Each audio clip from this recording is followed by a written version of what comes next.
اگر تم نے کسی کی بیماری کی وجہ سے اس کا استحصال کیا، اس سے نفرت کی، اس کو تانے دیے، اس کی بیماری کا مذاق اڑایا، تو جب تک کہ اس سے بدترین حالات سے قدرت تمہیں نہیں گزارے گی، اس وقت تک موت نہیں آئے گی۔ حدیث پاک میں آتا ہے جو گناہ سے توبہ کرتا ہے اللہ معاف کرتا ہے، پھر گناہ اس سے ہو جاتے پھر توبہ کرتا ہے اللہ معاف کرتا ہے، پھر اس سے گناہ ہو جاتے پھر توبہ کرتا ہے اللہ معاف کرتا ہے، پھر وہ توبہ توڑ دیتا ہے تو اللہ فرشتوں سے کہتا ہے دیکھو یہ میرا مذاق اڑا رہا ہے۔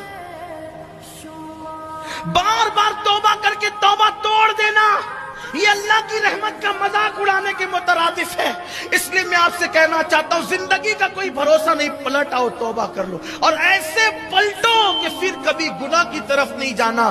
فرمایا بزرگوں نے، صوفیاء نے، جیسے بکری کے تھن سے ایک بار دودھ نکلنے کے بعد دوبارہ اس راستے سے وہ دودھ نہیں جا سکتا اسی تھن میں، ویسے ہی گناہ سے توبہ کرنے والا ایک بار گناہ سے پلٹ جائے اس کے بعد پھر دوبارہ اس راستے نہ جائے، ایسے ہی توبہ کرنے والا اللہ کا محبوب بن جاتا ہے۔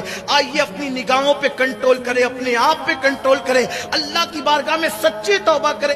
جس نے کسی نے اپنی بیوی کو گالی دی، فقیہ ابو اللہ سمرقندی اپنی کتاب میں لکھ رہے ہیں، جس نے اپنی بیوی کو گالی دی پہاڑ برابر بھی اعمال لے کر کے آئے گا تو اللہ اس کو جہنم میں داخل فرمائے۔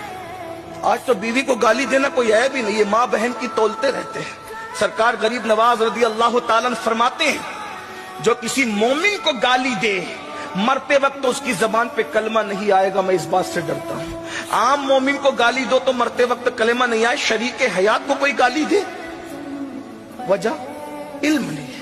اللہ کے رسول نے جان کے دشمنوں کے لیے دعائے ضرر نہیں فرمائی۔ دعائے ضرر کا مطلب سمجھتے ہیں؟ ہلاکت کی دعا۔